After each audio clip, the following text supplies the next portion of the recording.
पश्चिम बंगाल की राजनीति से आज एक बड़ी खबर सामने आई है।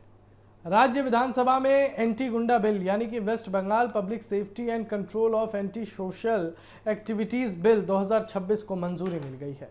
ये बिल कानून व्यवस्था को मजबूत करने और संगठित अपराध पर सख्त कार्रवाई के लिए लाया गया है।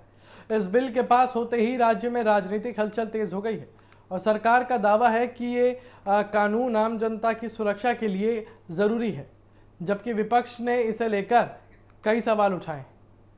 विधानसभा में इस बिल के पक्ष में 176 वोट पड़े, जबकि 41 विधायकों ने इसका विरोध किया। बहुमत से पास होने के बाद यह बिल अब राज्य में सख्त कानून व्यवस्था लागू करने की दिशा में एक बड़ा कदम माना जा रहा है। मुख्यमंत्री ने विधानसभा में कहा है कि यह कानून सिर्फ अपराधियों को जेल भेजने तक सीमित नहीं है, बल्कि इसका मकसद अपराध की जड़ पर वार करना है। उनके अनुसार जो लोग संगठित अपराध, दंगे, तोड़फोड़ और अवैध गतिविधियों में शामिल हैं, उनके खिलाफ अब और कड़ी कार्रवाई की जाएगी।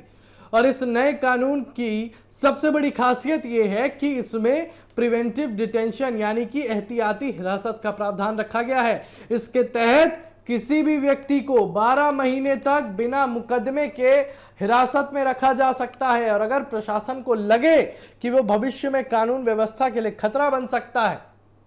इसके अलावा इस कानून में संपत्ति जब्त करने का भी प्रावधान शामिल है, यानी अगर किसी व्यक्ति पर संगठित अपराध या हिंसा में शामिल होने का आरोप साबित होता है तो उसकी चल और अचल संपत्ति जब्त की जा सकती है और नुकसान की भरपाई भी उसी से की जाएगी। और सरकार का कहना है कि यह कदम इसलिए जरूरी है क्योंकि कई बार अपराधी जमानत पर बाहर आकर फिर से वही गतिविधियां शुरू कर देते हैं। ऐसे में कानून को मजबूत बनाना समय की जरूरत है। वहीं दूसरी तरफ विपक्ष ने इस बिल पर चिंता जताई है। उनका कहना है कि इतने सख्त प्रावधानों का गलत इस्तेमाल भी हो सकता है और इससे आम नागरिकों के अधिकारों पर असर पड़ सकता है। विपक्ष का यह भी आरोप है कि इस कानून का इस्तेमाल राजनीतिक विरोधियों को दबाने के लिए किया जा सकता है।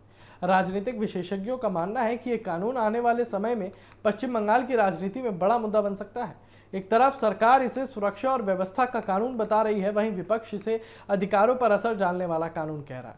और इस बीच सरकार ने यह भी संकेत दिया है कि राज्य में कानून व्यवस्था को और सख्त करने के लिए आगे भी कदम उठाए जा सकते हैं। कुछ रिपोर्ट्स में सरकार और अन्य सार्वजनिक सुरक्षा से जुड़े विधेयक भी लाने की तैयारी में है। तो कुल मिलाकर इस नई एंटी गुंडा बिल ने राज्य की राजनीति में नई बहस छेड़ दी है। अब देखना होगा कि ये कानून जमीनी स्तर पर कितना असर दिखाता है और इसे लेकर आगे क्या राजनीतिक और कानूनी चुनौतियां सामने आती हैं।